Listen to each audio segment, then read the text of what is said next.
everyone. So, GenConline 2020 is officially over, and this is my send-off video, I guess. I meant to record yesterday, which was Saturday, day 3, but we had a busy afternoon and a busy evening and night. Our Pathfinder special was from 2 to 7, and then we played in a Starfinder game from 8 p.m. until 1 a.m. We went to bed about 2 a.m.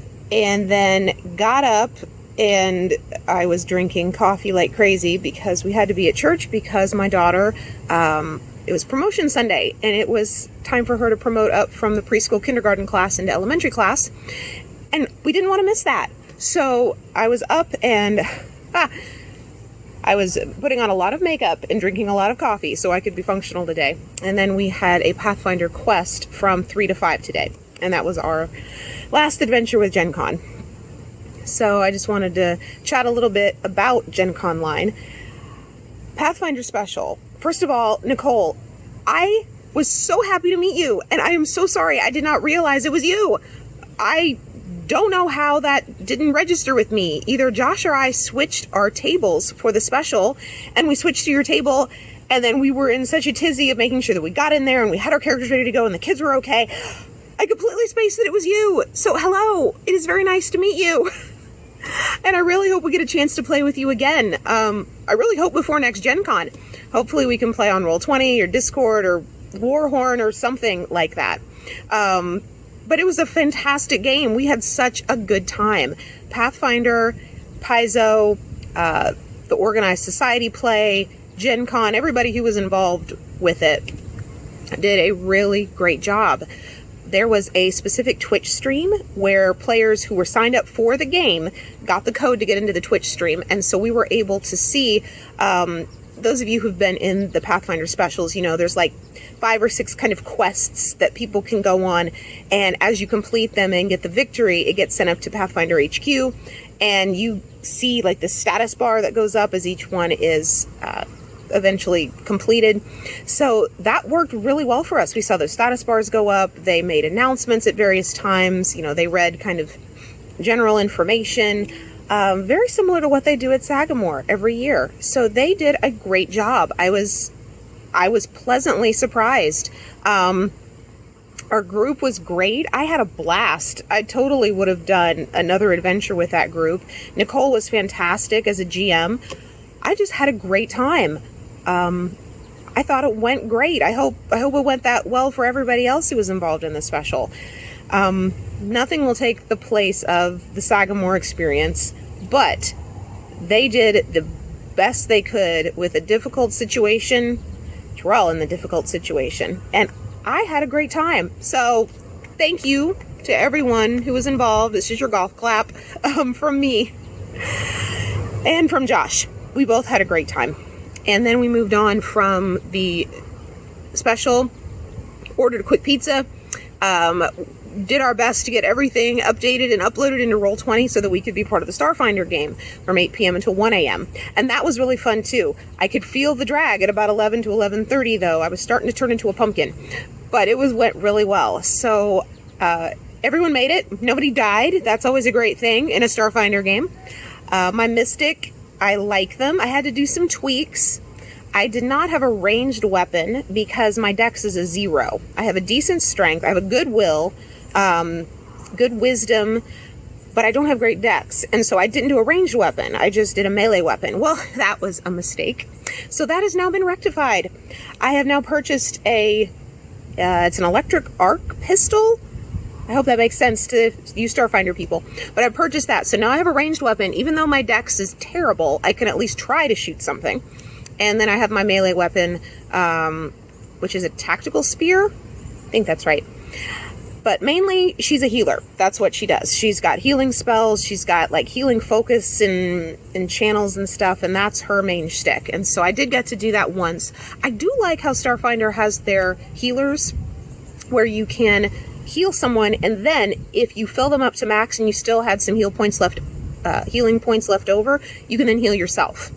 That is a great thing to do because I healed someone else in the party, and then there were about 2 or 3 points that they didn't need because I maxed them out, and then I was able to heal myself.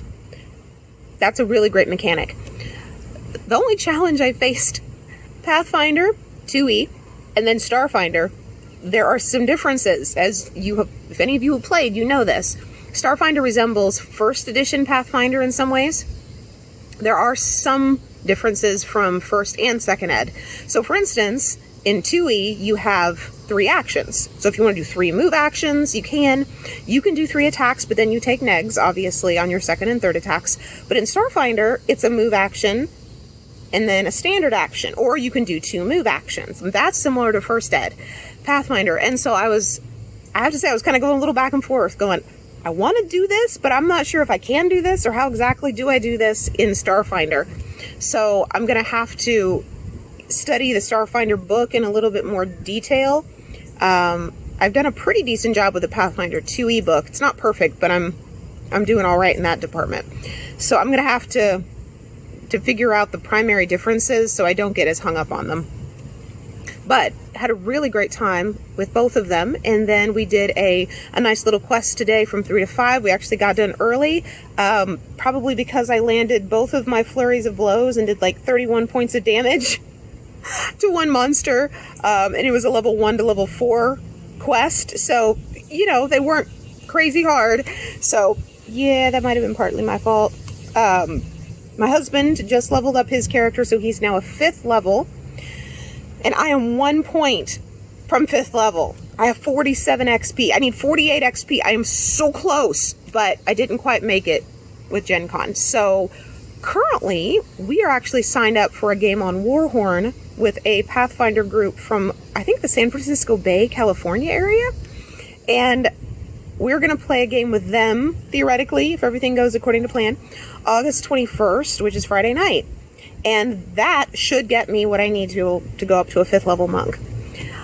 One of my favorite things in this whole situation, and it has not been fun to not have GenCon live and in person. It is not what I would have asked for if someone had asked me my preference. But what it has done is helped me to realize the options to be able to play online with people from around the country and around the world. And that's exciting, because there are times when I want to play Society and my husband wants to play Society, and we've got characters and we're raring to go, but our friends or our family just don't necessarily have the time, or maybe they don't have the desire to play right now. You know, life happens and they don't want to play. Well, he can't run a Society game for 1 person, and I can't run a Society game for 1 person. You have to have a minimum of 4. So then we're stuck and we can't play Society. And my struggle with 1E, first edition Pathfinder, is I would have a character that I really like to play, but I couldn't get into any Society games because either our friends or family couldn't get it arranged. So I'd play at GenCon and then I wouldn't play again until next GenCon. You can imagine how long it will take to level up a character if you only play it 3 or 4 times a year. But this year, because of the world situation, we've played them at PaizoCon, we played them at Concurrent, we've played them now at GenCon Online. I don't know if there's going to be any other cons coming up soon, but now I found warhorn.com, WARHORN. I believe it's .com, it might be .net.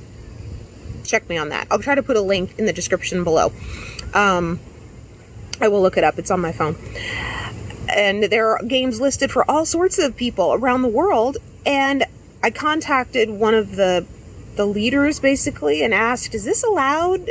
Do I have to just stay in the central Indiana region, which is where we live, or can I go anywhere? And they told us that we could go anywhere. Yeah, they're trying to encourage that, so we get the opportunity of playing with groups that we don't normally play with around the country, and even some international players will come in, and that is awesome. I love that. Isn't that what Society was supposed to be? Is allowing us to connect to other gamers and Society players everywhere. And this situation has allowed me to do that. So as disappointing as it was to not have GenCon 2020 live and in person, it gave me a gift, which is the opportunity to be able to reach out electronically and play RPGs with people that are not in the central Indiana area, and at times other than GenCon, because otherwise it'd just be GenCon that I'd get to do this.